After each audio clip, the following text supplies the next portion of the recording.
The Huntsman of Adamos, The Huntsman's Honor, Book 1, Chapter 7, Dishonorable. 2 centuries later, Yurieth hugged Roseray before he boarded a transport for Zelusia. She sobbed quietly in his mother's arms as he walked away. He hated it when she cried, and she hated it when he went to war. Almost a century had passed since they had been joined, but this time his leaving her was different. This time she was pregnant, and he would not be home to see his daughters born in 20 lunars. Yurieth waited patiently for his twin. "You should take a 2-year leave." Yurieth flashed his brother a dark look. "That would only further her delusion, that I should abandon my duty to the kingdom for her."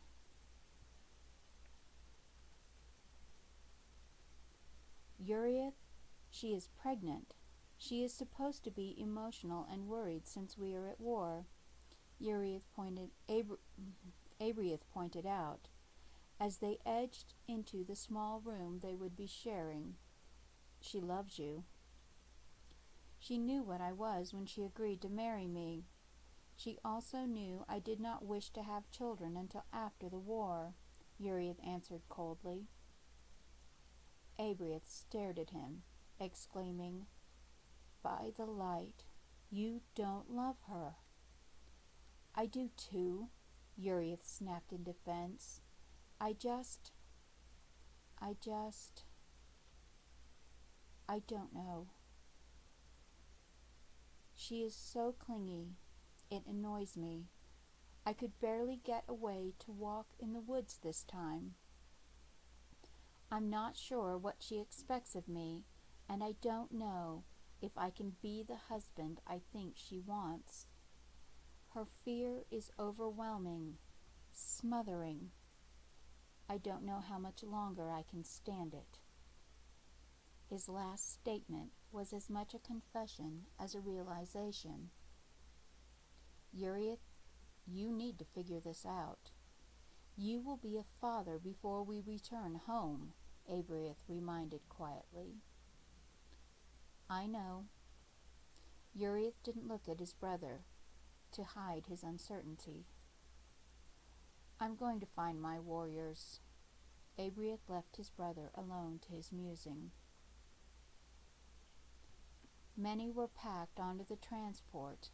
The newer engines and the planet's orbital locations around the twin stars would mean the trip to Zelusia would last less than 2 days, instead of the long 3 it had before the Etherians pushed the Zelusians from their world. In a few more centuries, the trip would only take a day and a few hours. But Yurieth and many wary warriors hoped there would be peace by then. The Etherians now held half of their enemy's planet.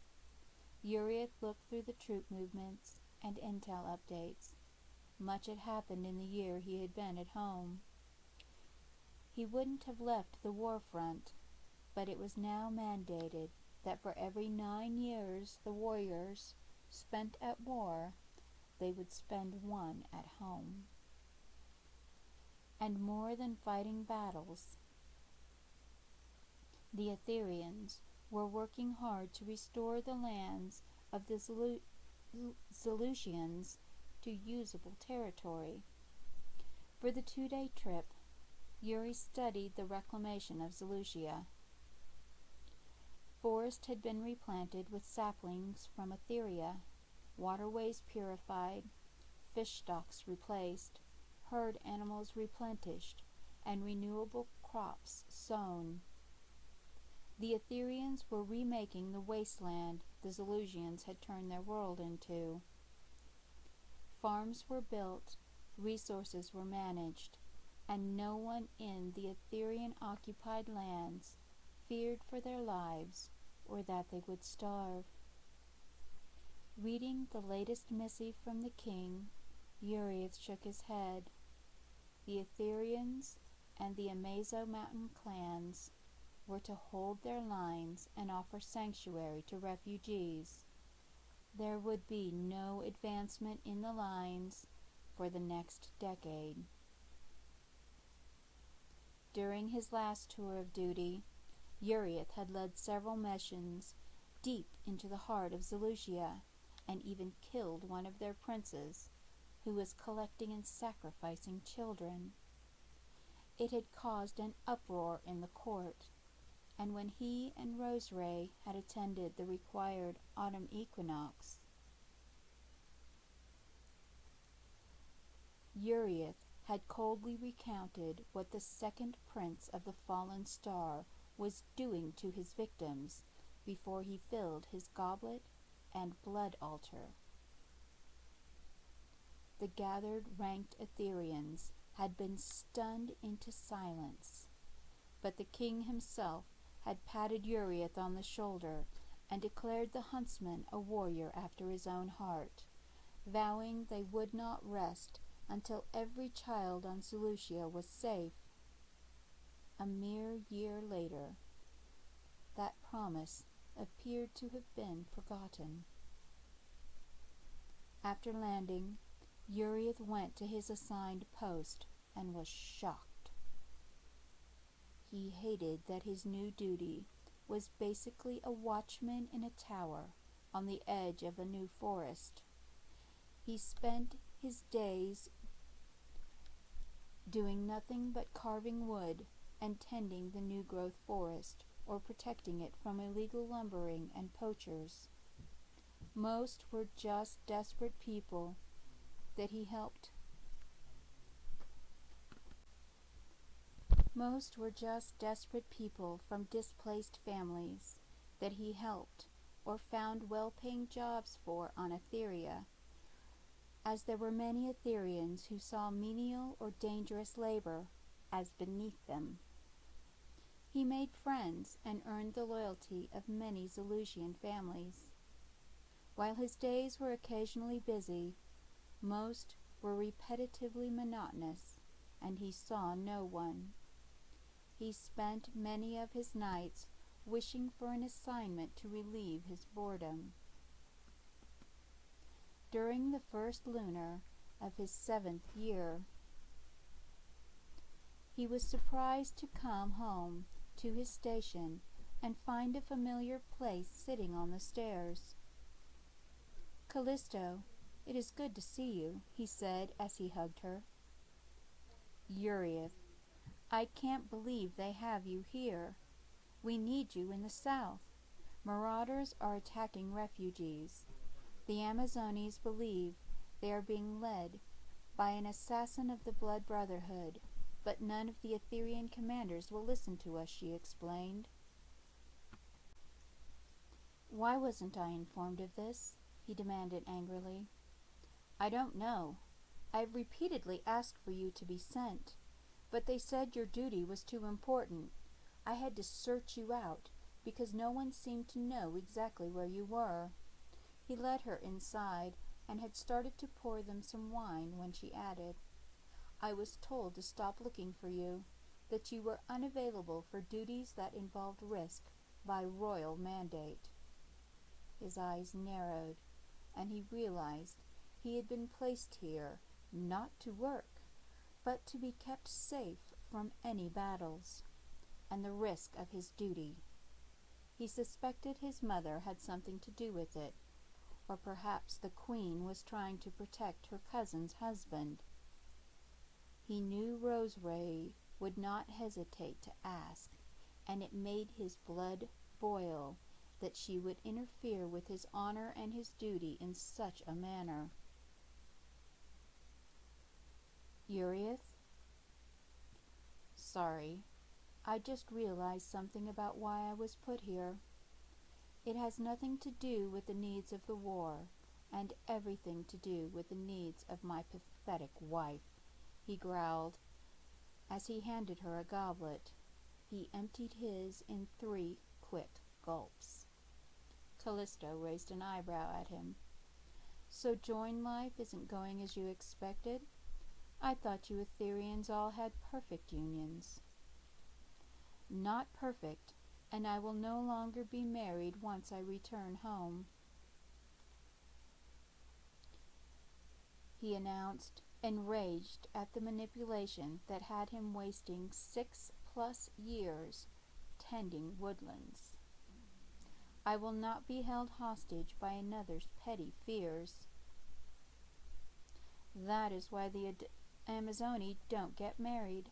No attachments. Callisto held out her goblet, and he refilled it. That's why I liked what we had. What we could have again. She smirked when he hesitated, thinking Etherian men were so easy to seduce. I couldn't do that until after I am separated from her. It would be dishonorable. What's dishonorable is that you were forced to marry that pathetic healer, Callisto shrugged. She finished her second glass of wine and set it aside. No one ever found out then. No one will now. I'm just saying, I'm yours. But if you'd rather be lonely... She stood up and walked over to him. No one ever needs know, Yurieth. Then she kissed him, and he didn't resist.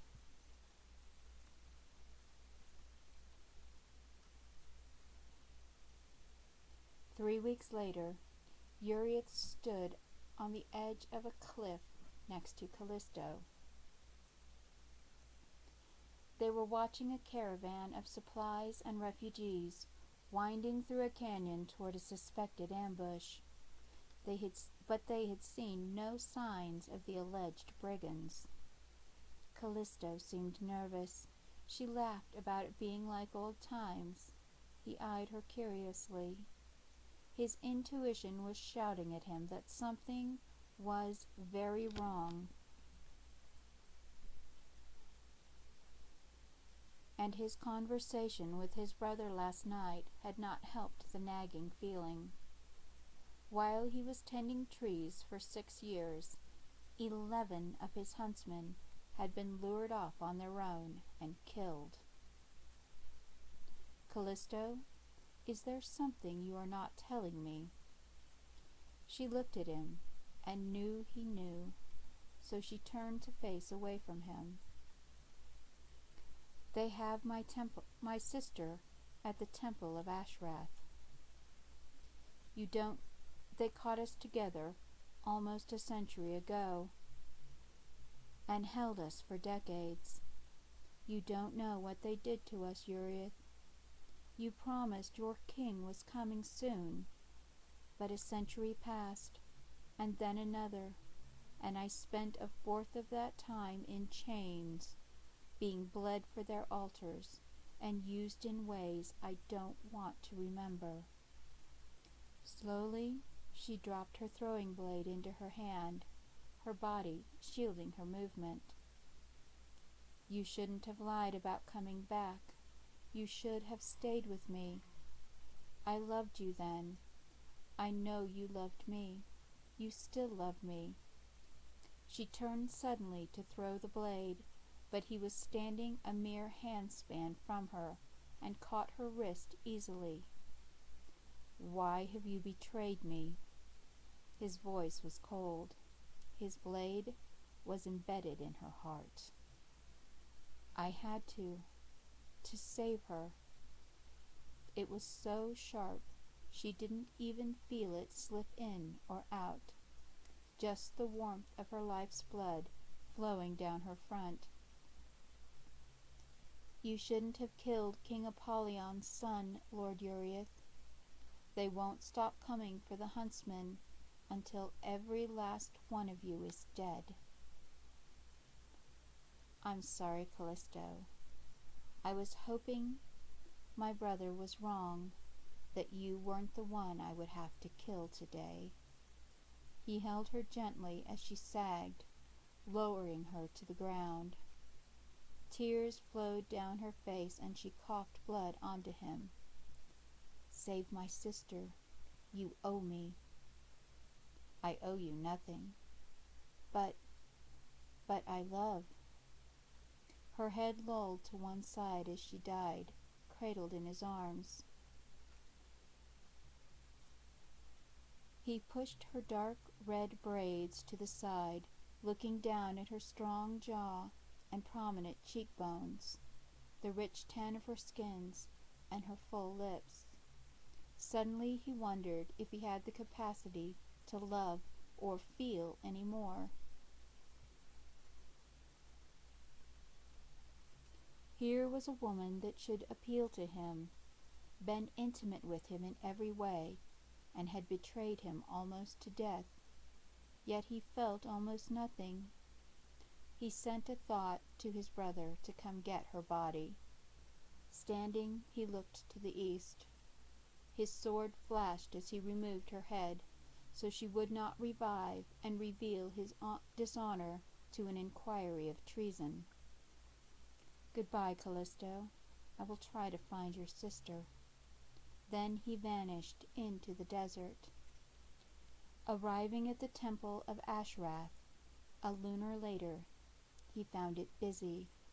The blood mages and their sorceress priestesses were going about their business of evil.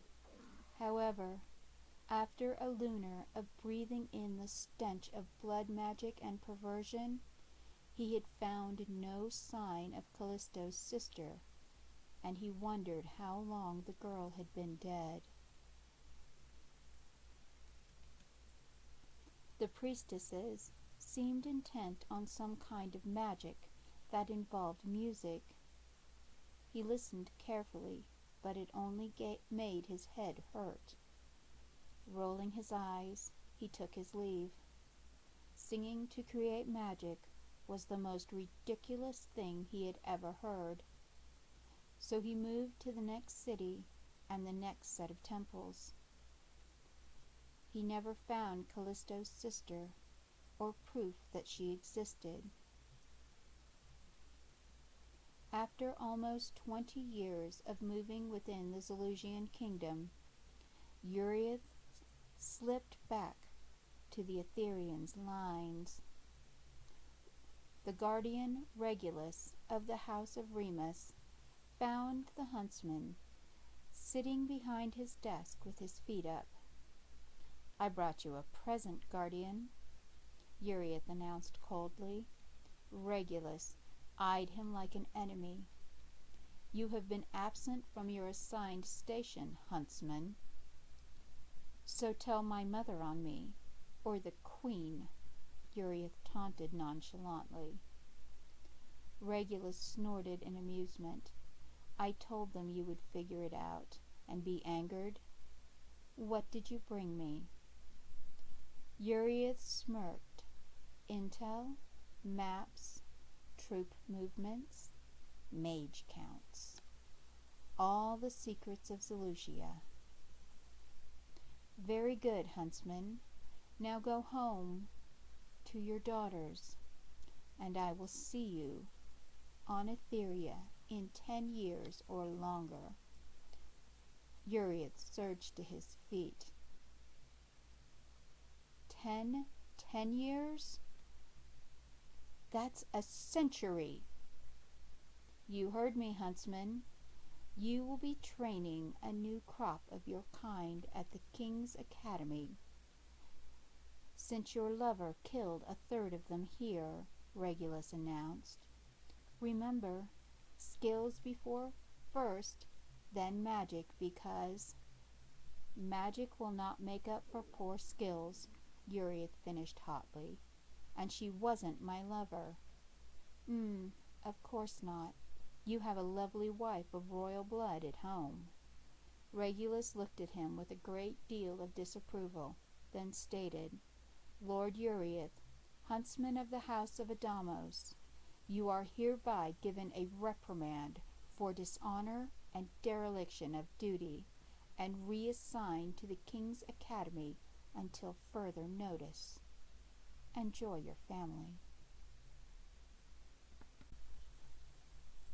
26 years after he left Etheria, arriving home at the Manor of Adamos in the City of the Kings, Yurieth looked at the gate and steeled himself to see Roseray and his daughters.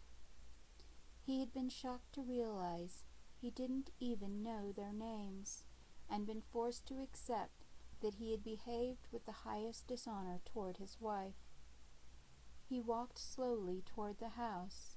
Several servants stopped in shock, then bowed hastily. He could hear her singing in the back, and wandered around the main building to find her kneeling in a small garden of healing plants. He stood and watched her for several minutes. Somehow, she looked more beautiful than he remembered. A baby cried from the open window of the nursery, and she rose, dusting off her hands on her skirt. Roseray froze, seeing him there. Then she turned and went into the house. He followed her. It was not the greeting he expected at all. Inside, she went to the nursery and took her daughter from a nurse mother, then sat rocking her as the child ate from a bottle. Neither spoke as Roseray tended their children and laid them back to sleep. Yurieth finally said, "They are beautiful like you." Roseray whirled and slapped him as hard as she could. "I hate you, Yurieth of Adamos. I hate you with my whole soul. Go back to your war, or your wandering, or your Amazoni whore. I don't care. Just go."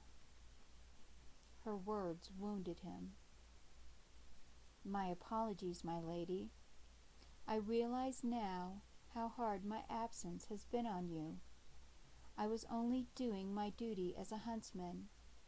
I promise I will not be going anywhere for a long time. I have come home to teach at the academy and to be close to you and our daughters." Her eyes widened like the full moon. "You are home for good? But what about the last time you did not return, and that Amazoni?" Yurieth reached out and pulled her into his arms.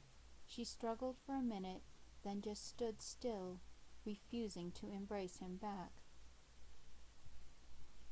"I was on assignment gathering intel on the whole of the Zelusian-held territory and temples. I could not leave and return as one does to the market, but that job is finished now." "And what about her?" The jealousy and hurt was as obvious as the sunrise to Yurieth. He did not want her to suffer, so he buried his dishonor as deep as he could in his soul, and lied. "I do not know what this nonsense is. Even the guardian Regulus accused me of such dishonor. I have cared for no one but you, my wife. I have fought alongside many Amazones, and I had to kill one who was a traitor. She tried to seduce me and failed. It was her treachery to lure other huntsmen to their deaths, and my honor to end her life." Resting his cheek on her hair, Yurieth inhaled her scent of wild roses and patchouli. "I am home, to be with you and our daughters. I am going to build us a house near my parents' summer retreat, and teach at the academy. I promise I will never leave like that again." She pulled back to stare at him happily, her arms circling his waist. "Oh, Yurieth, I was so afraid that you only came home to leave me forever." He pressed a gentle kiss on her lips. "No, my wild rose. Now please, introduce me to my the beautiful daughters you have so graciously given me." "The little blonde one is Lily, and the auburn-haired one is Willow," she announced proudly. Yurieth felt his heart swell for the first time in a very long time. Willow and Lily. I like that. The end, Chapter 7, Dishonorable,